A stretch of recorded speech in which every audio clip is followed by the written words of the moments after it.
Okay, so you want to know the fastest way to get leaner, Yeah. especially how to get those abs to pop. Mm-hmm. And you don't want to have to wade through a ton of complicated fitness stuff, right? Exactly. You just want a clear plan that actually gets results. 100%. Well, that's exactly what we're going to break down today. That's right. We're going to dive deep into We're going to do a deep dive into a plan specifically for a flatter stomach and more defined abs. Awesome. And the source material we're using is the Men's Health Special Power Report called The Secrets of Awesome Abs. I like it. So it's a 4-week program that combines weight training, cardio, which includes sprints, and a really specific diet plan. Right. And they give you the actual workout routines, Nice. meal plans, and even tips from a Men's Health cover model and a top trainer. Very cool. So our mission today is to pull out the absolute essential elements of this 4-week plan so you really understand how it works and if it's right for you.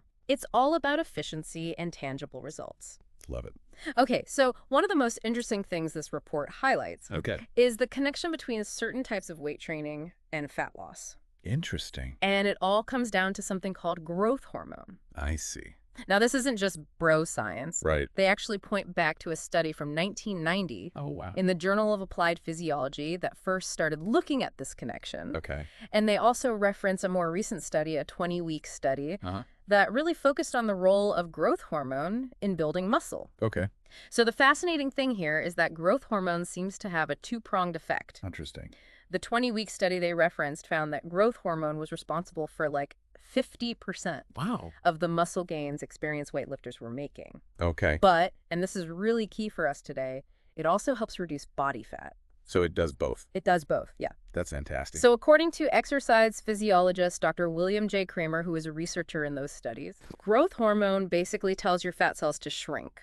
Oh, wow. And then get this, when you exercise, in this particular way, growth hormone helps release fat from those cells so your body can actually burn it for energy. So it's like turning your fat into fuel. Exactly. And the report uses this great analogy, they say. Your stored body fat becomes like propane. Oh, I like that. Ready to fuel your workout. Very cool. And the potential results, they say you could see up to a full percentage point decrease in body fat. Wow. Each week. That's a lot. Which is a pretty rapid change. It is. And they even say some people might see visual differences in as little as 9 days. That's great. And in terms of how this program is structured, it's a 4-week cycle. Okay. So you follow the plan for 4 weeks, then you get a full week of rest. Got it. To let your body recover and adapt.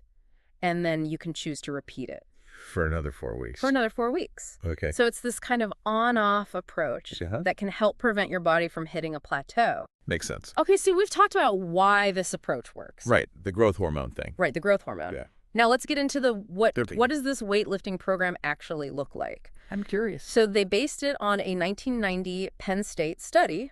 Oh, wow. Again, going back to the research. They did their homework. Yeah, they did their homework. Okay. So there are 2 total body weight workouts. Okay. We can call them workout A. Got it. And workout B. Okay. And for each exercise in these workouts, you're going to do 3 sets of 10 repetitions. 3 sets of 10. Got it. Now, the way you actually perform these sets is important. Okay. The exercises are grouped in pairs. Okay. So you do 1 set of the first exercise, then immediately move to 1 set of the second exercise in the pair. Okay. And you keep going back and forth like that until you've completed all 3 sets of both exercises. In that pair? In that pair. Okay. Then you move on to the next pair. So this back and forth approach helps keep your heart rate up during the workout. Okay. And it can actually save you time compared to just doing all the sets of one exercise before moving to the next. That makes sense. Rest is also a key part of this. All right. After each set, whether it's the first or the second in a pair, you want to aim for about 60 seconds of rest. 60 seconds. Yeah, but when you're first starting out, you might need a little more. Okay. Maybe up to 90 seconds. Right. But the goal is to gradually decrease that rest time as you get stronger. Got it. Now, when it comes to choosing the right weight, the idea is to really challenge yourself. Okay. For that very first set of each exercise, you should try to lift the heaviest weight you can manage while still maintaining good form. Okay. for all 10 reps. Gotcha. And then it's perfectly fine to reduce the weight for the second and third sets as you get tired. Makes sense. Now, each week, you should try to increase the weight you're lifting Okay. for that first set of each exercise by about 5%. 5%? That's how you build in progression. I see. And that consistent challenge is what signals to your body that it needs to adapt Right. and get stronger, which leads to those changes you want. So it's all about pushing yourself a little bit each time. Exactly. Okay. So let's get into the specifics of these workouts. Okay. Sounds good. Workout A includes the bench press, Okay. squat, lat pull down, lying, leg curl, cable row, Lots of rows. leg extension, the dip, and the leg press. So it's a full body workout. Yeah, it's a full body workout, Okay. hitting major muscle groups in both the upper and lower body. Right. And then workout B Yeah. has the military press bent knee sit-up, Okay. lateral raise back extension biceps, curl triceps, extension, dumbbell standing calf raise, Wow, that's a lot. shrug and reverse crunch. It is a lot. It's another really comprehensive routine, Well, targeting different areas. it's definitely a full body approach. Yeah, it's not about isolating one tiny muscle. Right. It's about working your whole body. And this focus on total body training, especially with compound movements, Okay. which are exercises that involve multiple joints and muscle groups, Yeah. is really important for maximizing that growth hormone response we talked about. I see. Okay, so we've covered the weight training, Yeah.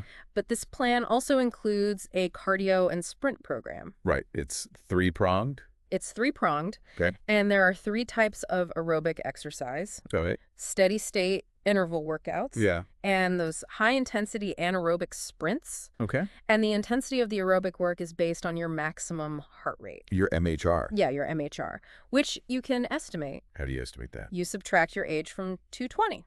Okay. So for steady state cardio, Yeah. you want to be working at about 70% Okay. of your MHR. Got it. And they say you've got a lot of flexibility here. Okay. You can choose what you enjoy doing, Right. whether it's running, swimming, cycling, Yeah. rowing, using the stair climber, even inline skating. So find something you can actually keep doing. That makes sense. Now, interval workouts are more intense. Right. For the first 2 weeks after you warm up, Uh-huh. you do 1-minute bursts of exercise Okay. at 85 to 90% of your MHR. So that's pretty high intensity. It's pretty high intensity, yeah. Okay. And then you follow that with a 2-minute recovery period Right. at a lower intensity, about 60% of your MHR. Okay. And the number of intervals you do each week will vary. Okay. So just refer to the workout schedule. I'll check that out.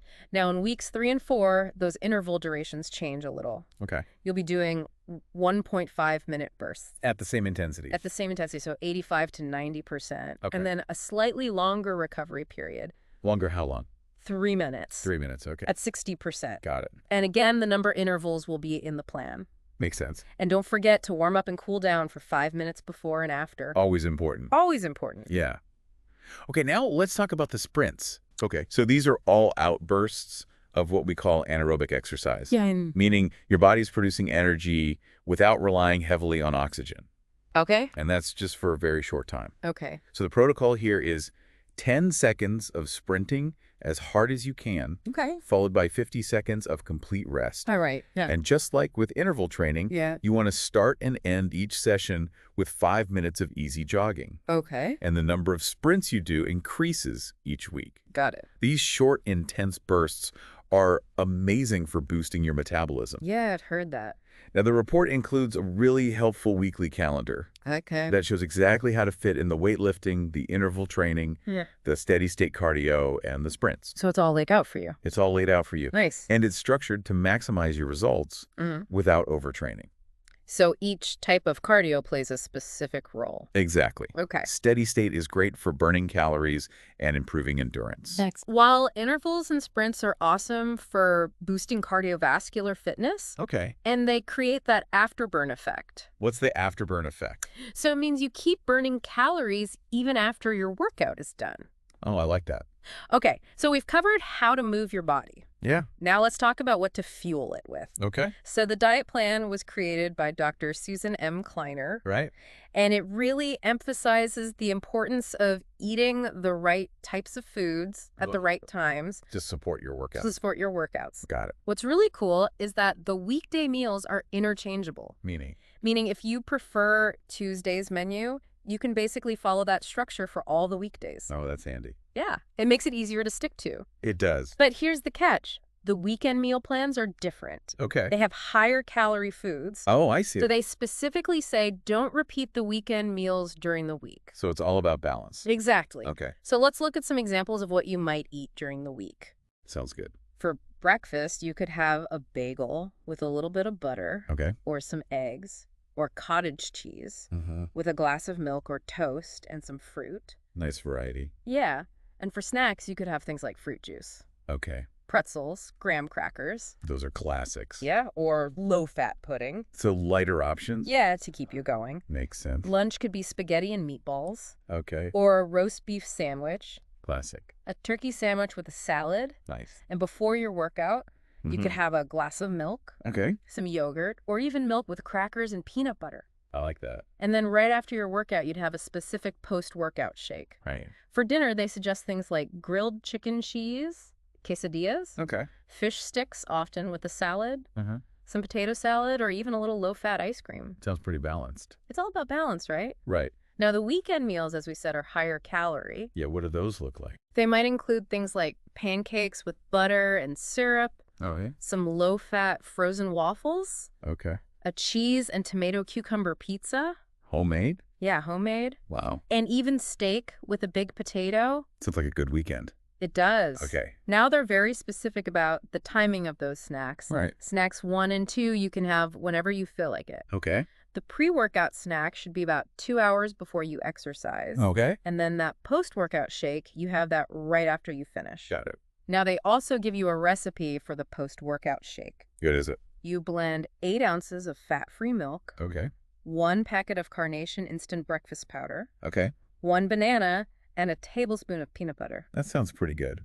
And it's got protein and carbs to help with muscle recovery and energy. Nice. And, of course, we can't forget about water. So You important. need to drink it all day, every day. Right. It's crucial for your performance during workouts. Mhm. Helps your body get rid of waste products. Okay. And even helps your liver use stored fat for energy. Wow. So many benefits. They suggest at least a glass of water with every meal and snack. I can try that. Now, in terms of how much to eat at each meal, Yeah, they keep it pretty simple. Just eat until you're full. that makes sense. The idea is to fuel your body without overdoing it. Right. So the exercise program can do its job and create that calorie deficit you need for fat loss. Got it. Okay, so for those of you who really want to see those defined abs, Yeah, six-pack abs. six-pack abs, Yeah. the report has a bonus section Okay. on specific abdominal training, That goes beyond crunches. beyond crunches. Okay. And they get advice from a trainer named Michael Mejia. All right. So Mejia says, to really sculpt those abs, Yeah. you need to do exercises that add resistance or increase the range of motion of your abs. So you're challenging them in new ways. Exactly. Okay. So one exercise he recommends is the angled reverse crunch. Angled reverse crunch. You lie on a slant board. With a medicine ball between your knees. Uh-huh. And then lift your legs up towards your chest. Okay. 3 sets of 10 to 12 reps. Got it. Now, if you don't have a slant board, Yeah, what if you don't? you can do this on the floor. Okay. Just put a thick book or a cushion under your hips to elevate them. So you can modify it. Exactly. All right. Another good exercise is the weighted exercise ball crunch. Okay, I've heard of that one. You lie with your lower back on the ball, Okay. feet flat on the floor, Yeah, holding a dumbbell across your chest, got it. and then you do a crunch, lifting your shoulder blades off the ball. Okay. Again, 3 sets of 10 to 12 reps. Same as before? Same as before. And if you're just starting out Yeah. or don't have a dumbbell, Uh-huh. you can do it without the weight, or even put a rolled up towel under your lower back. So you can adjust it to your level. Yeah, for extra support. Nice. Now, Mejia also says it's important to train both your upper and lower abs. For the lower abs, he recommends the incline leg raise with a pulse up. Incline leg raise with a pulse up. It's a mouthful. It is. So you lie on a slant board, Okay. raise your legs straight up to 90 degrees, Uh-huh. and then you add a little pulse, lifting your tailbone off the board. So it's a small movement. Yeah, just a little pulse. Okay. And again, 3 sets of 10 to 12 reps. Got it. That little pulse really targets those lower abs. Makes sense. And the last ab exercise is the seated jackknife. Seated jackknife. You sit on the edge of a chair, legs straight out, Okay. and then bring your knees towards your chest while leaning forward to meet them. Okay. 3 sets of as many reps as you can do with good form. So as many as possible. Yeah, with good form. Got it.